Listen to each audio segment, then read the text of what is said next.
Meditación 28. Una llamada radical. Al volver del desierto del Jordán, Jesús se dirigió probablemente a Nazaret. Allí estaba su casa, allí vivía su familia. No sabemos cuánto tiempo permaneció en su pueblo, pero en un determinado momento su presencia provocó tensión. Aquel Jesús no era el que habían conocido. Lo veían transformado al hablar en nombre de Dios. Pretendía incluso curar y expulsar demonios movido por el Espíritu. Sus vecinos quedaron sorprendidos y desconcertados. A sus amigas y amigos de la infancia que habían jugado y crecido con él, se les hacía difícil creer en todo aquello. Lo habían visto trabajar como artesano, conocían su familia.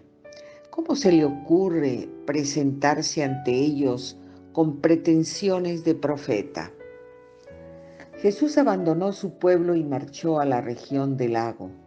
Fue en Cafarnaúm y sus alrededores donde empezó a llamar a sus primeros discípulos para que le siguieran en el proyecto que se había ido gestando en su corazón después de abandonar al Bautista. Algunos los llamó él mismo, arrancándolos de su trabajo. Otros se acercaron animados por quienes ya se habían encontrado con él. Hubo tal vez quienes se ofrecieron por propia iniciativa y Jesús les hizo tomar conciencia de lo que suponía seguirle. Las mujeres probablemente se acercaron atraídas por su acogida. Con gran sorpresa para muchos, Jesús las aceptó en su grupo de seguidores. Los estudios lo presentan actuando con una autoridad sorprendente. No aduce motivos ni razones. No admite condiciones. Hay que seguirlo de inmediato. Su llamada exige disponibilidad total, fidelidad absoluta por encima de cualquier otra fidelidad. Obediencia por encima incluso de deberes religiosos considerados como sagrados. Jesús los va llamando urgido por la pasión que se ha despertado en él por el reino de Dios. La llamada de Jesús es radical. Los que le siguen han de abandonar todo lo que tienen entre manos. Jesús va a imprimir una orientación nueva a sus vidas. Los arranca de la seguridad y los lanza a una existencia imprevisible.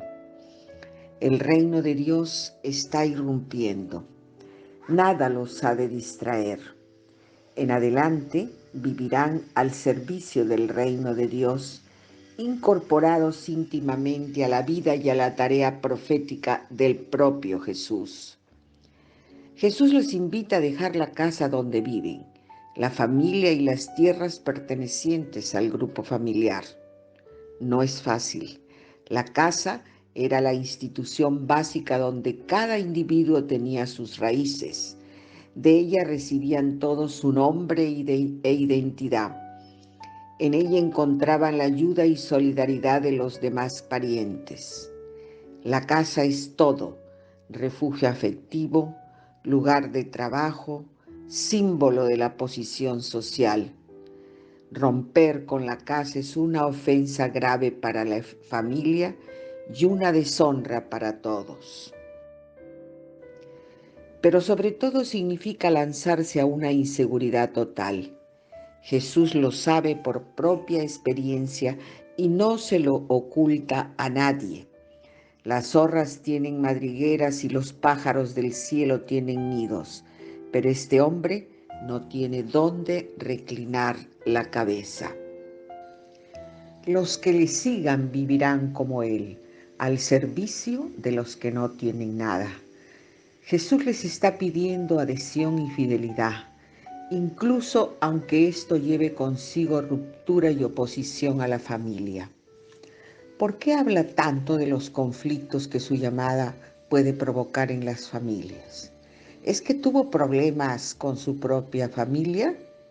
Es muy probable. Al parecer, los familiares de Jesús no vieron con simpatía su actividad por Galilea. No entendían su comportamiento. En un determinado momento, su madre y sus hermanos vinieron para llevárselo a casa, pues pensaban que estaba loco. Aquel extraño grupo liderado por Jesús no contaba siempre con la simpatía de los suyos. ¿No estaban todos un poco locos?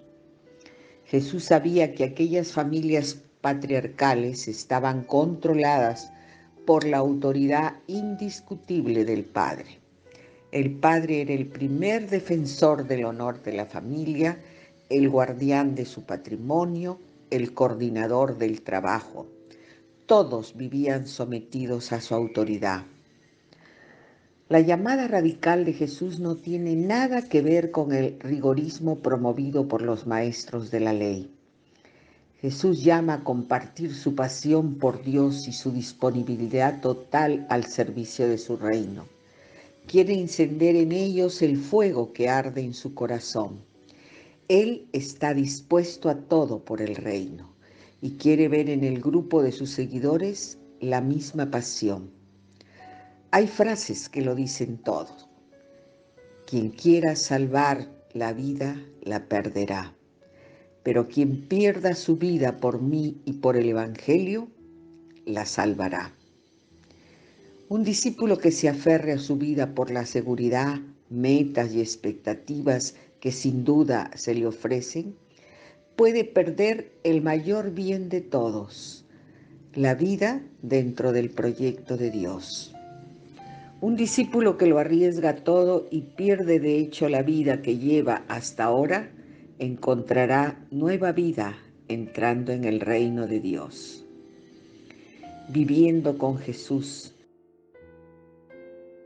¿Qué podía pensar la gente de ese grupo tan especial de personas que acompañaban a Jesús en su vida de profeta itinerante?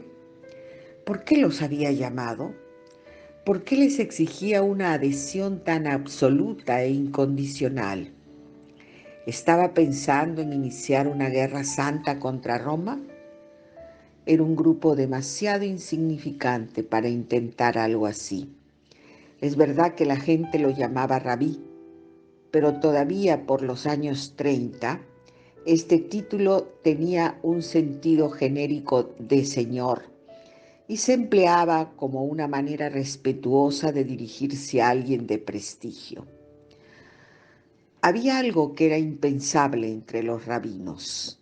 El grupo no estaba formado exclusivamente por varones, había también mujeres.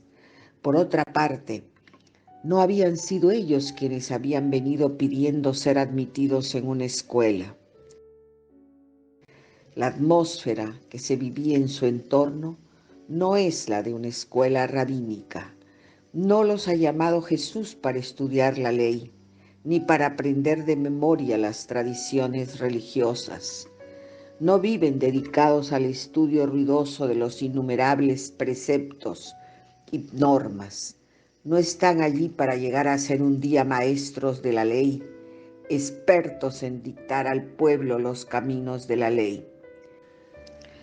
Los gestos de Jesús son los de un profeta que desea curar la enfermedad, expulsar el mal, comunicar a todos la cercanía salvadora de Dios. Jesús y sus discípulos viven acogiendo el reino de Dios y proclamando su amor y su justicia. Lo que se respira junto a Jesús es inusitado, algo verdaderamente único. Su presencia lo llena todo. Él es el centro. Lo decisivo es su persona, su vida entera, el misterio del profeta que vive curando, acogiendo, perdonando, liberando del mal, amando apasionadamente a las personas por encima de toda ley y sugiriendo a todos que el Dios que está ya irrumpiendo en sus vidas es así, amor insondable y solo amor. En él pueden percatarse de cómo es una vida enteramente dedicada al reino de Dios. Ven cómo confía en un Dios bueno, Padre de todos, amigo de la vida. De él aprenden la oración del Padre Nuestro que repiten todos los días en la misa. Junto a gentes de toda clase que se les juntan en el camino, recitan el Padre Nuestro. Escuchan con atención las parábolas que va contando por los pueblos, animando a todos a descubrir un mundo nuevo. Se sorprenden al ver cómo despierta la fe de los enfermos para curarlos de sus dolencias. Se sobrecogen al comprobar su poder para expulsar demonios, sanar vidas desgarradas por el mal. Lo ven lleno del Espíritu de Dios. Los enardece su pasión por defender la dignidad de cada persona y su libertad para hacer el bien. Le oyen repetir por todas partes algo que no es frecuente entre los maestros de la ley.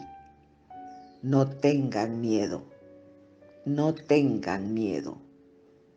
A todos les desea siempre lo mismo. Vete en paz. Algo nuevo se despierta en el corazón de sus discípulos y discípulas. Todo ello va suscitando en ellos una fe nueva. En este hombre está Dios. En el fondo de esta vida presienten la cercanía misteriosa de Dios, amigo y Salvador. Más adelante hablarán de la buena noticia de Dios. Un momento para orar. ¿Recuerdas la primera llamada que te hizo el Señor para ir en su seguimiento?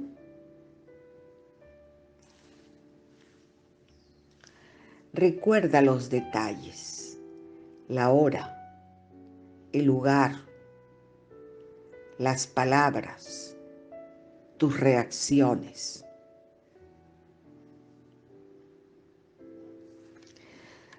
¿Cómo sientes hoy tu respuesta a esa llamada?